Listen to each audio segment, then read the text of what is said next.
One of the YouTube channels I subscribe to is a fellow who calls himself BurbBilly.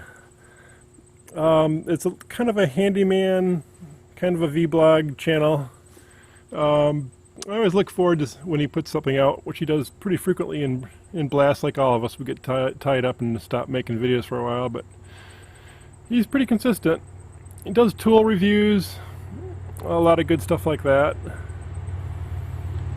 Anyway, in the comment section on one of his videos, I commented that he might try using just a siphon to his, to clean out the bottom of his pool. He liked the idea and he gave me a little blurb, so I'm giving him a blurb back. It's a good channel, entertaining. The videos are mostly short, so they're easy to watch.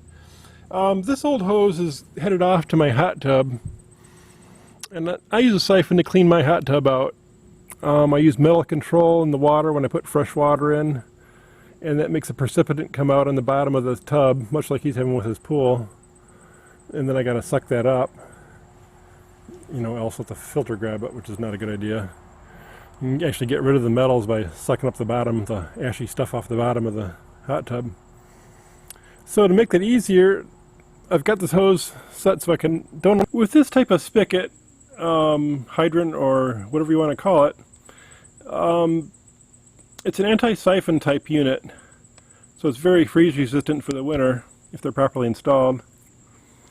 One thing you got to do with these though, or I suggest doing with these, is to always loosen or remove the hose after you're done using it. Otherwise, if you leave the hose tight on it, it'll actually try to drain that whole hose. It'll try to take the whole contents of the hose and put it at the end of the unit underground, where you should have a little dry well for it. Speaking of dry wells though, this makes it real easy for me to just go from filling my hot tub to vacuuming my hot tub. Hidden here in the bushes. I did this, it's probably about 15 years ago. And there's kind of a story to this thing. I've got the solar light on it just to mark the spot, so I can find it. Even the dim light, I can find it, although it's kind of grown in right now, so it doesn't stay charged too well. But I've also got a nice little entrance here, and I just leave this on loosely and set it aside. And I can shove my hose right down there. There's a little end of the, there I go past the little bulge at the end of the wide. And then I can actually shovel in, God, I'm shoveling maybe, no, I don't think I'm even, there it goes, I hit the bottom. So I'm giving myself all that extra draw, gravity-wise, for my suction. So I develop a pretty good suction out of this setup. And there's nothing, I described this in depth on BurbBilly's channel. Say that real fast, over and over again.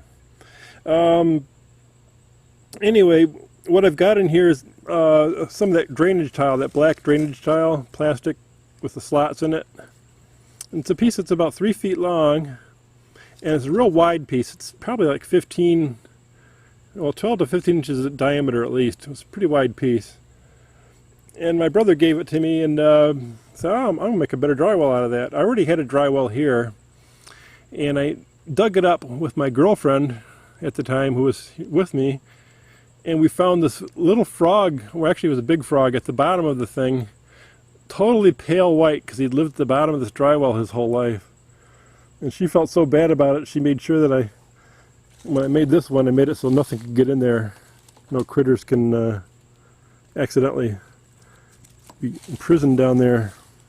Although, the frog was healthy and he lived, so maybe he was bummed that I took him out of his environment. I don't know if he survived having to adapt to sunlight and everything.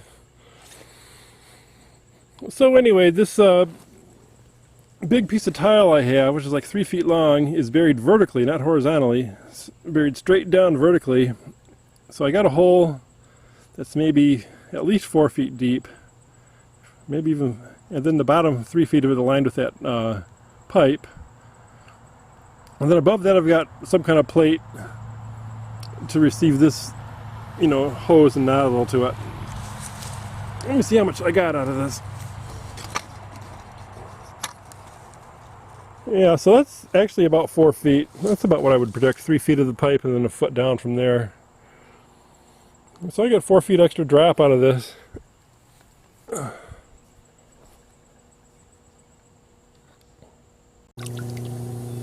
Then to start it, I just hold it in front of the jet, one of the jets. I should turn the pump up, get the high speed going. I think it'll fill anyway. Yeah, it filled. It filled. And now at this point, I'd like to I recommend shutting off the pool or hot tub completely. And that way, if you shut the pool off or the hot tub off, you can see what you're doing a little better. There's some grit at the bottom here, some sand. I don't know if you can see me sucking it up, but it's sucking right up.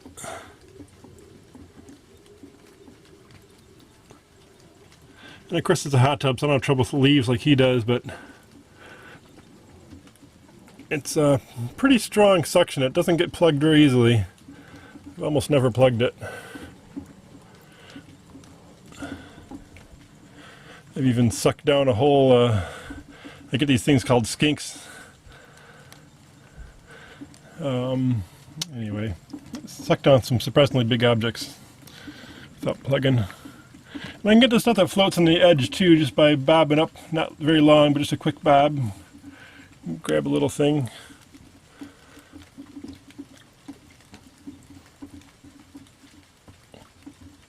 And of course, the longer your hose, the more you can get away with that. This hose is very old and it's got a couple air leaks in it, so it's not optimal. And then I was showing how you can get stuff off the surface by a real quick bobbing technique. You lift the hose up real quick to the surface level, let it suck up that item, and then pull it right down again. You can get away with a little gulp of air in the hose and get stuff off the surface if you don't get carried away with it. And you can always restart use